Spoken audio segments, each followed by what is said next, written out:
आप सुन रहे हैं काशी का सफर आरजे ट्विंकल के साथ। उम्मीद है कि काशी का सफर आपको पसंद आ रहा होगा और वक्त हो चला है कुछ जानने का, समझने का और कुछ समझाने का। इसी सिलसिले को आगे बढ़ाते हुए आज मैं काशी के इतिहास के पन्नों में से ढूंढ के निकाली हूँ उनको जो हिंदी, अंग्रेजी, संस्कृत, बाड़ला भाषाओं के विद्वान थे। वे निबंधकार, आलोचक और उपन्यासकार थे। जी हाँ, आपने बिल्कुल सही पहचाना। आज मैं बात कर रही हूँ हजारी प्रसाद द्विवेदी की। इनका जन्म श्रावण शुक्ल एकादशी को 19 अगस्त 1907 को उत्तर प्रदेश के बलिया जिले के ओझवलिया गांव में हुआ। इनके पिता का नाम श्री अनमोल द्विवेदी तथा माता का नाम श्रीमती ज्योतिषमती था। इनका पूरा परिवार ज्योतिष विद्या के लिए प्रसिद्ध था। आचार्य हजारी प्रसाद द्विवेदी के पिताजी संस्कृत के प्राकंड विद्वान थे और द्विवेदी जी के बचपन का नाम वैद्यनाथ द्विवेदी था। आगे बताऊंगी कि इनकी शिक्षा दीक्षा कहाँ पे हुई, इनकी रचनाएं क्या क्या थीं, इन्हें कौन कौन से सम्मान मिले। आज मैं बात कर रही हूँ उनकी जो पढ़ाई में विद्वान थे। आइए बताती हूँ कि इनकी शिक्षा दीक्षा कहाँ से शुरू हुई। द्विवेदी जी की प्रारंभिक शिक्षा गांव के एक स्कूल में हुई। उन्होंने 1920 में बसरिकापुर के मिडिल स्कूल में प्रथम श्रेणी में मिडिल की परीक्षा उत्तीर्ण की। उसके बाद उन्होंने गांव के निकट ही पराशर ब्रह्मचर्य आश्रम में संस्कृत का अध्ययन आरंभ किया। सन 1923 में वे विद्या अध्ययन के लिए काशी आए। वहाँ पे रणवीर संस्कृत पाठशाला में, जो कि कमच्छा निकट, वहाँ रणवीर संस्कृत पाठशाला कमच्छा से प्रवेशिका परीक्षा में प्रथम स्थान प्राप्त किया। 1927 में वे काशी हिंदू विश्वविद्यालय से हाई स्कूल की परीक्षा उत्तीर्ण की और इसी साल 1927 में भगवती देवी से उनका विवाह संपन्न हुआ। 1929 में उन्होंने इंटरमीडिएट और संस्कृत साहित्य में शास्त्री की परीक्षा उत्तीर्ण की। 1930 में वे ज्योतिष आचार्य की उपाधि प्राप्त कर लिए और शास्त्री तथा आचार्य दोनों ही परीक्षाओं में उन्होंने प्रथम श्रेणी प्राप्त की। यानी कि पूरे जीवन काल में इन्होंने प्रथम स्थान प्राप्त किया। सफलता तभी प्राप्त हो सकती है जब आप सरल और सहज होंगे। द्विवेदी जी का व्यक्तित्व बड़ा प्रभावशाली था और उनका स्वभाव बहुत सरल और उदार था।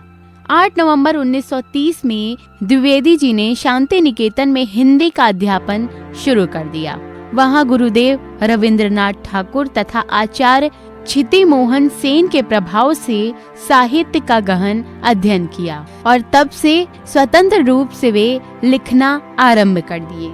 20 सालों तक शांति निकेतन के अध्यापन के बाद द्विवेदी जी ने जुलाई 1950 में काशी हिंदू विश्वविद्यालय के हिंदी विभाग में प्रोफेसर और अध्यक्ष के रूप में कार्यभार संभाला। लेकिन प्रतिद्वंदियों के विरोध के चलते मई 1960 में द्विवेदी जी को काशी हिंदू विश्वविद्यालय से निकाल दिया गया। फिर वे 1960 में पंजाब विश्वविद्यालय चंडीगढ़ में हिंदी विभाग के प्रोफेसर और अध्यक्ष रहे और सन 1967 में काशी हिंदू विश्वविद्यालय में वापस वे हिंदी विभाग के अध्यक्ष होकर लौटे। मार्च 1968 में विश्वविद्यालय के रेक्टर पद पर उनकी नियुक्ति हुई और 25 फरवरी 1970 इस पद से मुक्त हुए।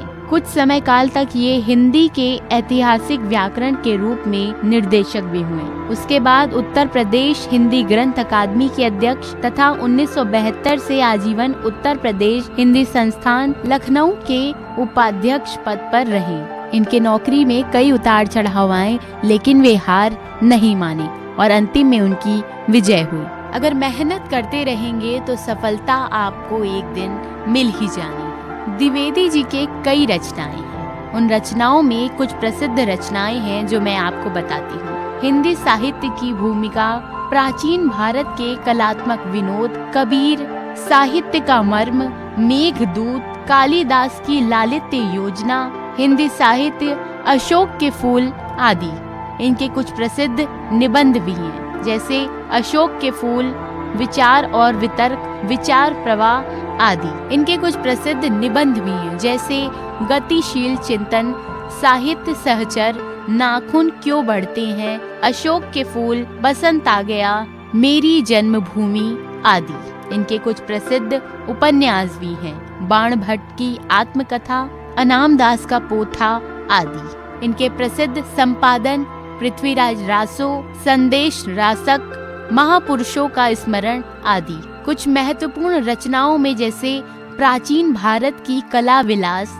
प्रबंध चिंतामणि, लाल कनेर, मेरा बचपन, विश्व परिचय है। आगे बताने वाली हूँ कि इनके साहित्यिक विषय क्या क्या थे, उनकी भाषा क्या क्या थी, उनकी शैली क्या क्या थी। आज मैं बात कर रही हूँ हजारी प्रसाद द्विवेदी जी की। द्विवेदी जी के निबंधों के विषय भारतीय संस्कृति, इतिहास, ज्योतिष, साहित्य, विविध धर्मों और संप्रदायों का विषय रहता था। अगर वर्गीकरण की दृष्टि से देखें तो द्विवेदी जी के निबंध दो भागों में विभाजित किए जाते हैं। पहला विचारात्मक और दूसरा आलोचनात्मक। इनकी भाषा खड़ी बोली है। ये हमेशा से ही अपने भाव के अनुसार भाषा का प्रयोग करते थे। इनके भाषा के भी दो रूप दिखाई पड़ते हैं। पहला प्रांजल व्यवहारिक भाषा तथा दूसरा संस्कृत निष्ठ शास्त्रीय भाषा। उनकी रचनाओं में कई प्रकार की शैलियां भी हैं, जैसे गवेषणात्मक शैली, वर्णात्मक शैली, व्यंग्यात्मक शैली, व्यास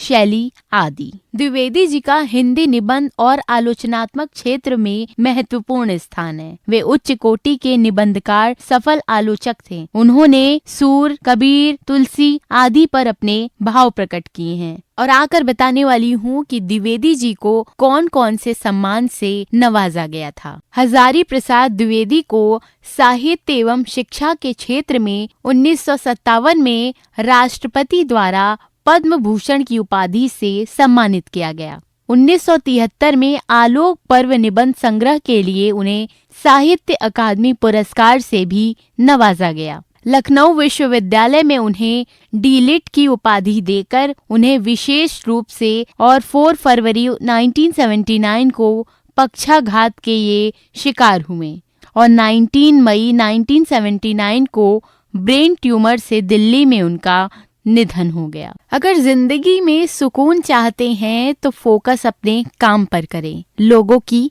बातों पर नहीं। काशी के सफर में मैं आपको बताती हूँ महान विभूतियों के बारे में और बहुत ही जल्द आप मुझसे ही जानेंगे काशी के मंदिरों के बारे में, काशी के घाटों के बारे में। अगर आपके पास भी काशी से ही रिलेटेड कोई कहानी है, कोई तथ्य है तो उसे मुझ तक पहुंचाइए। आप मुझे सर्च कर सकते हैं फेसबुक, इंस्टाग्राम